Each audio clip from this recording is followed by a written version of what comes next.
Welcome back to the channel. It's another Premier League match preview. I think it's match day 9. Yeah, match day 9, I guess. Yes, Arsenal will be taking on Crystal Palace in the Premier League. We are back in action in the Premier League this time around. Isn't it lovely to be an Arsenal fan this moment? Like, it's been a long time where we as Arsenal fans have felt this way. Like, it's crazy. It's been a crazy period for us, an interesting one at that as well, because like we've been in fine form, very good form at the moment. Like, it's been very interesting with the results, with the goals, and so many things, beautiful things are happening in the world of Arsenal at the moment. And yes, I'm going to be talking about the game between Arsenal and Crystal Palace, which is going to be coming up on Sunday. Oh, lovely. I can't wait for that game, because we need to win that game as well, because every game now, between now and the end of, like, between now and January at the moment, it's a must win for us, because now we have opportunity to pick up this point while the other teams are actually having their bad patch at the moment.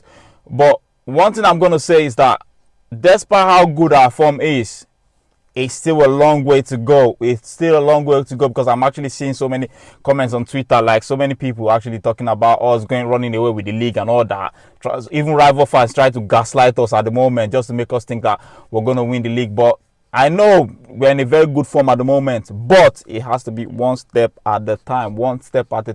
It's not going to be an easy one, because the more the games are coming, the more difficult it will become, because other teams are actually going to pick up later on. Like Manchester City is actually stylishly picking up.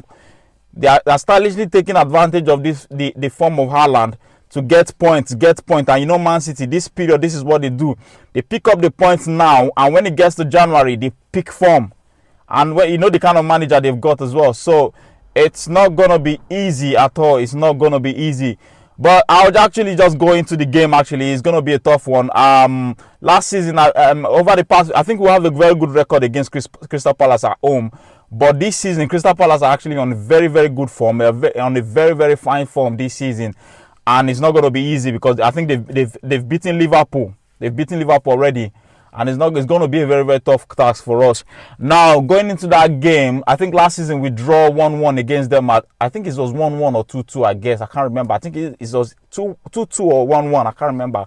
But I know we drew that game last season, and it was not an easy game for us. I think Mikel Arteta has done very well so far. Like, to be honest, I've been seeing so many people comparing him. Even before the Atletico Madrid game, people were comparing him. I saw one comment on Twitter where someone was actually saying that he's not one of the top 10 best managers in the world. But many of them will say Klopp is one of the best managers in the world, because he won the Premier League last season with a Klopp team. Now this is the period you know a very good manager, when the chips are down, when you're actually going through a tough spell, when you're actually going through a very rough patch. This is when you know a manager who is very good. And now you can see that Arne Slot is already being rattled already in the media. He's already being rattled already. Like, he's getting rattled, like he's actually saying rubbish, like so many things that is actually coming out of his mouth. You see the pressure is actually getting to him already. Now, what he's actually doing is actually trying to look for excuses for the reason why he's not winning. I think I saw a comment where he was actually saying that the reason why they've been finding it difficult to play against the games over the past few days is because the teams they've been facing have not been playing the ball on the ground. They've been playing the ball in the air. Okay, if I remember correctly, the winning goal Chelsea scored against them was a well-worked goal from different strings of passes. I don't know what he's saying actually. That last goal was, I think they started the pass from the defense, from the goalkeeper down to the attack before they scored that goal. So I don't know what he's actually saying, but that's what he does. He's actually looking for ways. Sometimes I think the last excuse he gave was I think they've been coming up against teams that have been scoring set piece against them, having excuses that Arsenal are actually, the reason why Arsenal are actually one of the best, because they are scoring from set pieces. Meanwhile, they are one of the best. I think they've scored the highest goals on set piece in the Champions League. So it's just excuses. So I'll go into the game, Arsenal versus Crystal Palace. I think we should be able to win that game, but it's not going to be easy. It's not going to be an easy one, actually. It's going to be a very difficult game because Crystal Palace are actually in a very good form this season. I know they lost their, I think they've lost one game and drawn a few games. But despite that, they've been in very fine form. I think they've got a good manager. What's the name of that? Their striker, Mateta. Mateta has been in very fine form. He's been scoring a lot of goals. He scored a hat-trick last weekend as well. So it's not going to be easy for us. But the fact that the fact that we're actually very good defensively and the way we played against Atletico Madrid is actually giving me confidence, giving me hope, that I believe that we're going to win this game, and I believe that we should be able to win this game. And with our team, I think we should be able to do very well. And with that, I will go my predicted starting 11 for this game. I will start in goal, David Raya as usual. The defense, William Saliba and Gabriel Magalhaes, sorry. And my right back will be Uren Timber, while my left back will be Ricardo Calafiori. I'll prefer to go Ricardo Calafiori, despite how good Miles Lewis Kelly was in the game between Atletico Madrid. In the midfield, I'll go with Zubimendi and Declan Rice, and then in front of them, to me, if Odegaard was fit, I would prefer to go with Odegaard, because I feel like watching Eberechi Eze in the midfield, I'm not really confident with the way he's playing in midfield, because I feel like he's not confident in that position. Or could it be that he's actually having too many information to process all at once? That's why he's having this bad, like, not that he's bad actually, you could see he's a bit shy. When he's on the ball, he takes too much. Like, I think he's a bit sluggish in his play. Even his pressing is not so active. He's looking a bit shy. So I feel like he's having too much. It's either he's having too much information to process, or he's not really good in that position. I think he's best off when he's coming in from the wing, than when he's in that central position. But because Martin Odegaard is not fit, I'll stick with Eberechi Eze in the 10, and the wingers. I will prefer to go with Gabriel Martinelli with his performance against Atletico Madrid. What I will say is, I saw some things. Some people actually saying so many rubbish.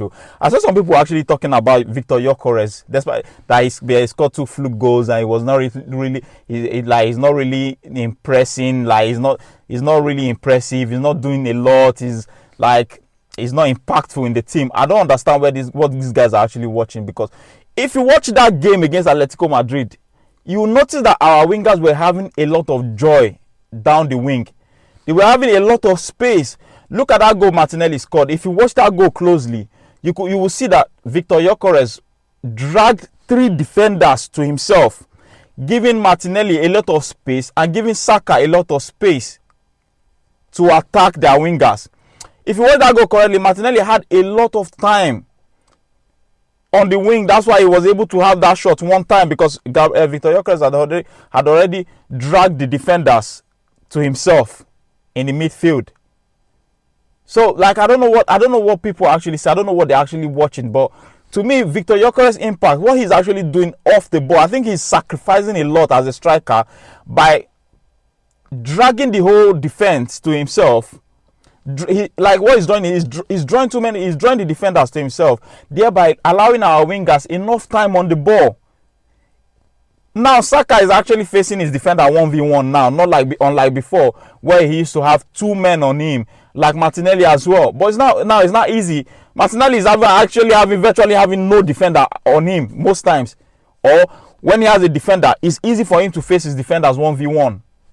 I'll just continue actually. So I'll have Martinelli as my winger, and I'll have on the left hand side of the wing, and I'll have Bukayo Saka as usual on the right hand side, and my striker will be Victor Gyökeres. I hope that goal he scored actually we actually give him enough confidence, or like I hope he kicks on from those goals he scored, because I feel like he should be like that. Those goals he actually scored will boost his confidence, because sometimes I feel like when he has the ball in front of goal, he rushes his shot sometimes. Like, when you have confidence, like when you are doing things, you do it with ease. But now I think he's rushing some things as well. Sometimes he's rushing his play, his movement is a bit rushed as well. But I think when he starts scoring goals, And when his confidence grows, I think Arsenal will benefit a lot from that. And you could see how happy the whole team was with him. It was not because he scored. That I don't think the whole team was actually happy with him because of the goal he scored. I think they were happy because they need him. They actually need him to start firing. And when your striker starts firing,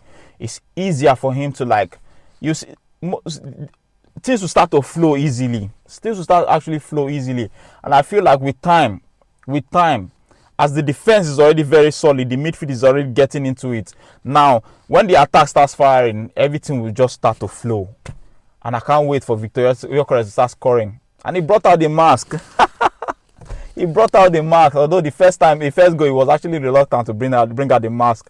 I think he was actually pushed because he wasn't really too convinced about the goal. But that second goal, like, he couldn't wait to bring out the mask. And I can't wait for Victor Gyökeres start firing. Yes, and that's it. That's it. My match preview for the game between Arsenal and Crystal Palace at the Emirates on Sunday. All we need is 3 points. A must win. It's a must win 3 points. We need to get that 3 points, and we need to have an opportunity to extend our lead if possible, because Liverpool will be playing against Brentford, and since the manager is already complaining about teams playing the ball on the air, he's playing against a Brentford team who's very good at that. So let's see what he's going to complain about this time around.